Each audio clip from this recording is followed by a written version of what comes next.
What age do people really hit a $250,000 net worth? And why does almost nobody see it coming until they're already years behind?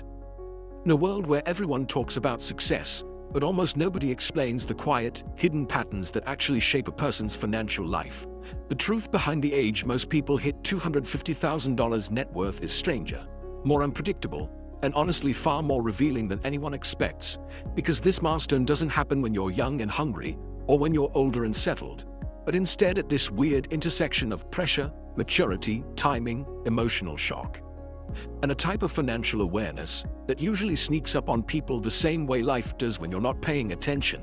And the story starts way earlier than you think, way before the numbers even show up, with small choices that almost never feel like wealth-building decisions at the time, but end up becoming the foundation of $250,000 later. Since most people don't hit this milestone because they're genius investors or because they're born into comfort, because somewhere around their late 20s to early 40s, they finally reach a point where their income, discipline, regret, motivation, fear, mistakes, and survival instincts collide so hard that their finances stop drifting and start growing with speed that surprises even them. And the strange thing is that most people assume hitting $250,000 net worth happens in your early 20s if you're successful enough, when the truth is that the average person is nowhere close.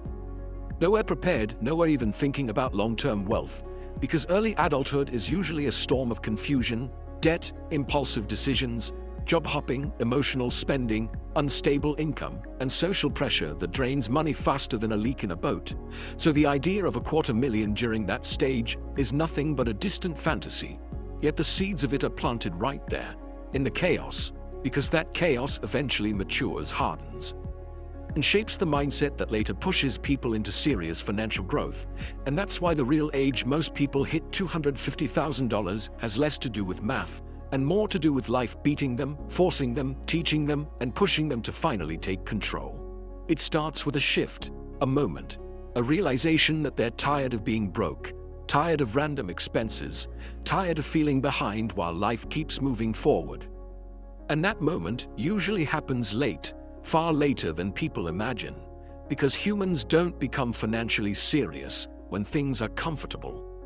They do it when something shakes them, like a job loss, a bill they can't ignore, a parent nagging, a friend succeeding faster, or the fear of hitting 40 with nothing to show. And these emotional triggers become the silent engine behind the climb to a $250,000 net worth. And the climb is slow at first, painfully slow, with months where nothing seems to change, and then suddenly something shifts. Income goes up just enough, debt drops just enough, savings stabilize, investments finally start compounding. Small decisions finally link together like gears, and the person who once felt financially lost begins to feel something new: control. Not victory, not success, not celebration, just control. And this control becomes the real force that builds wealth, because once someone tastes financial stability after years of chaos, they refuse to lose it again. So they start stacking skills, upgrading jobs, cutting unnecessary expenses, and redirecting money with an intensity that most younger people don't understand yet. And this is why the age most people hit $250,000 isn't 21, 25, or usually even 30. It's often around 35 to 45, when their financial life stops being random and starts becoming deliberate, structured, strategic, and disciplined. And the reason that age range hits so hard is because by then, income is usually higher, habits are cleaner, mistakes are fewer, priorities shift from flexing to building, and people realize the future is no longer far away. It's right here at their doorstep. And during this period, something almost magical happens. Compounding finally starts working in their favor, not just compounding money, but compounding knowledge, compounding discipline, compounding decisions, compounding confidence. And as these things stack, the numbers stack too, faster and faster, until one day the person checks their accounts, regular savings, retirement accounts, investment apps, home equity, emergency funds, and they see a total they never imagined possible a decade earlier. And the craziest part, almost nobody actually feels rich when they reach $250,000 net worth. It doesn't feel like winning the lottery. It doesn't feel like they made it.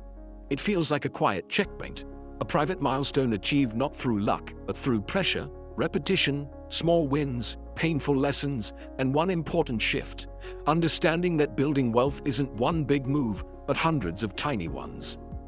And yet, even knowing this, the world keeps telling the wrong story, telling young people they're behind when they're not, telling older people they're finished when they aren't, telling everyone that $250,000 is a dream instead of a stage. The truth is more powerful. Most people eventually hit this milestone not because they chase wealth, but because life pushes them toward it as they get serious about money, priorities, and purpose. And if you're listening right now, thinking you're too young, too old, too late, too early, too stuck, too overwhelmed, you're exactly the type of person who reaches this milestone without realizing it until it's right in front of you. Because the journey to $250,000 isn't loud or dramatic. It's quiet, steady, and shaped by moments most people overlook until they look back and finally see the pattern. And the real question isn't when most people hit $250,000. The real question is this: what if you hit it sooner than you expect, simply because you decided today that you're done waiting?